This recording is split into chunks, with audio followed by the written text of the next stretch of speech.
Hello everyone, Miss Art Garden here, and today we're going to do a Let's Paint of Fire, and this was suggested by Learning Colors with Coloring Pages. I'm going to start out with doing a little bit of, or just making the background a little bit darker. We can make it like so it's not just gray, so the fire will show up a little bit better. So there's a lot of ways to do fire. My biggest thing I would say, keep your colors very saturated because nobody likes, kind of dull gray fire. It's very vibrant, and let's start with putting down a couple base colors. So I'm going to have my opacity at, we'll have it at like 50 to begin with, and we just keep it blurry for right now. I'm sure my hardness is to 0, and it is. And you just kind of put in some colors, and let's just kind of give the fire a little bit of personality here. The deal with fire is at the core, so we'll say this is the core. It will have the brightest colors. I'm gonna blow that up a little bit. So it'll have the brightest colors in the core. Then as it goes up, like the color spectrum, it kind of goes up and it's a little bit darker and stuff because the heat intensity, which is where that light comes, from the energy and light and fire. It's all kind of connected. So you have that combustion, and at the center of it, you have the very bright lights. So yeah, let's just sketch out the fire. I'll give it a little bit of like little spots up here where maybe it's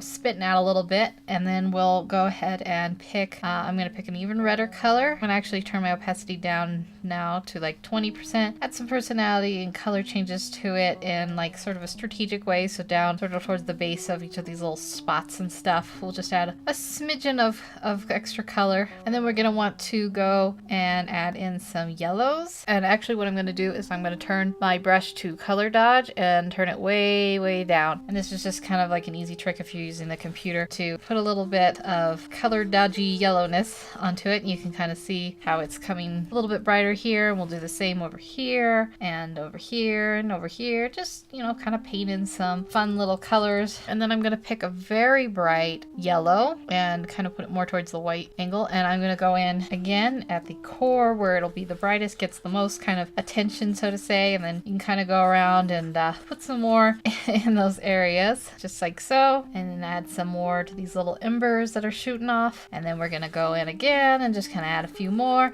And I'm going to be a little more liberal since I've got my hardness all the way down, and just kind of go around now and just add a very glowing effect, like it's really shooting off the glowingness. And then I'm going to go in with pure white for the final kind of thing and just really kind of work it in to these edges. Anything that turns out like this is too much of a hard edge for you, you can always go in and blend it in with a soft brush that is at opacities between 15 to 25% or so. So as you can see, that's just kind of it.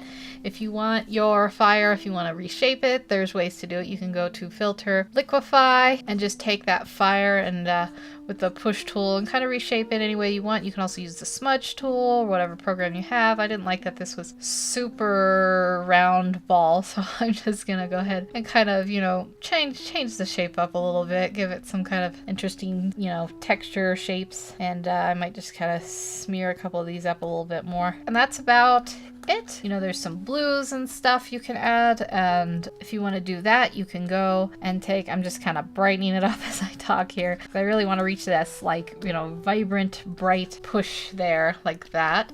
And you can even take it off color dodge and put it back on normal, and then just kind of slowly work some real white into that core. So there's like some fire there, and you can take it, and like I said, if you want to blend in these colors, you can just kind of work them in so that they're just a little bit more transitioned and not such hard edges. And then like I said, if you want to add blue, you can go to overlay, pick a nice blue color, and maybe bump up your opacity and just kind of keep adding a little bit of the blue. I guess that's going to turn into a purple. Let's make it a little bit darker and just kind of work that blue in. That little bit of blue at the bottom. I know this is getting a little crazy. It's just because I have my opacity up. So you can just kind of refine that now, and that is about it. So I hope you guys enjoyed this tutorial, and if you have any suggestions for another tutorial you want to see done, let me know in the comment section below. I hope you have a great day, and I will see you in the next video.